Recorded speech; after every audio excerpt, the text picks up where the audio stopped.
Hello નમસ્કાર અનસલી ફૂડ્સમાં ફરી એકવાર તમારું સ્વાગત છે ફ્રેન્ડ્સ, હું છું મીતા।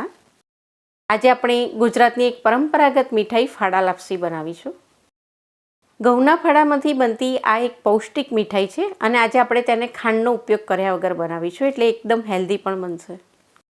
હવે આ ફાડા લાપસી બનાવીએ તો એનો દાણો પણ એકદમ સોફ્ટ બનવો જોઈએ, બિલકુલ કાચો ના રહેવો જોઈએ। તો એની ટિપ્સ પણ આજે હું તમારી સાથે શેર કરીશ। ફાડા લાપસી માટે આપણે માર્કેટમાં જે તૈયાર ઘઉંના ફાડા મળે છે, જેને બ્રોકન વ્હીટ પણ કહેવાય છે, તે લઈશું।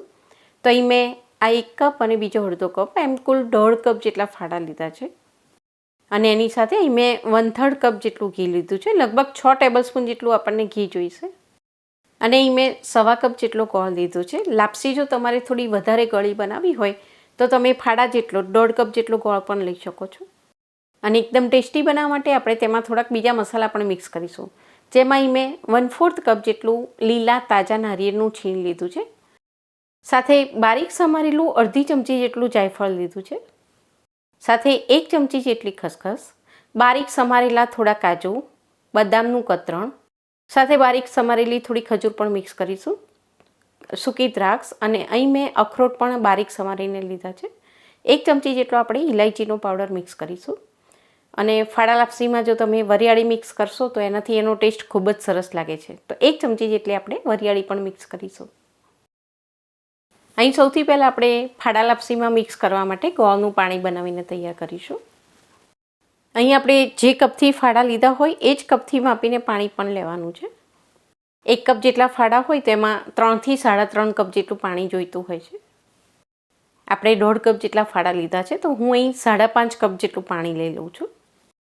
ઘણીવાર ફાડા ખૂબ જ જૂના હોય તો પાણી થોડું વધારે પણ એબ્સોર્બ કરે છે। અને 1/4 કપ જેટલો હું આમાં ગોળ મિક્સ કરી દઉં છું। અહીં મેં ગેસની ફ્લેમને હાઈ રાખી છે અને હવે આ બધો જ ગોળ ઓગળી ના જાય ત્યાં સુધી પાણીને આપણે ઉકળવા દઈશું। આ બધો ગોળ ઓગળી જશે ત્યાં સુધીમાં પાણી પણ બરાબર ઉકળી જશે। તો અહીં આપણો બધો જ ગોળ સરસ ઓગળી ગયો છે અને પાણી પણ એકદમ ઉકળી ગયું છે, તો આને આપણે થોડીક વાર માટે સાઈડમાં મૂકી દઈએ।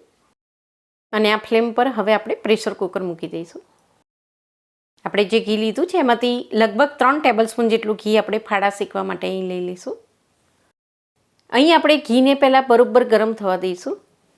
ઘી બરોબર ગરમ થઈ જાય પછી હવે આપણે તેમાં ફાડા મિક્સ કરી દઈશું।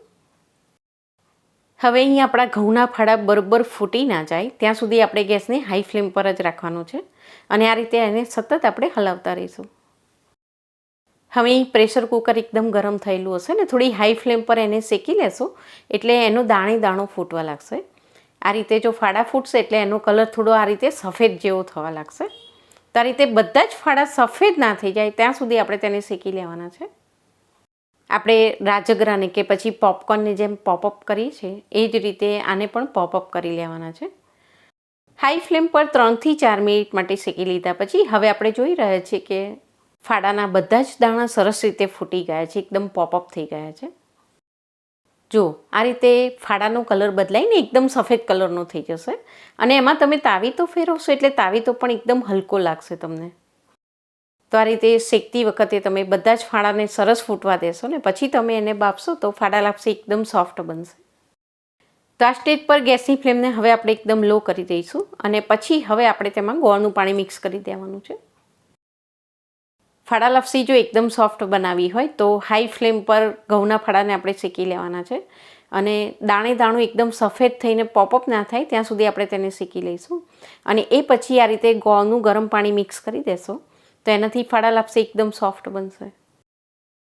તો 1.5 કપ જેટલા ઘઉંના ફાડામાં અહીં આપણે 5.5 કપ જેટલું ગોળનું ગરમ પાણી મિક્સ કર્યું। હવે આને ઢાંકીને આપણે મીડિયમ ફ્લેમ પર 4 વિસલ બોલાવી લઈશું। 4 વિસલ થઈ ગઈ છે, ગેસને હું અહીં બંધ કરી દઉં છું અને આમાંથી પ્રેશર બધું જ રિલીઝ ના થાય ત્યાં સુધી કુકરને આપણે ઠંડુ થવા દઈશું। બધું જ પ્રેશર રિલીઝ થઈ જાય પછી જ આપણે કુકરનું ઢાંકણ ખોલીશું।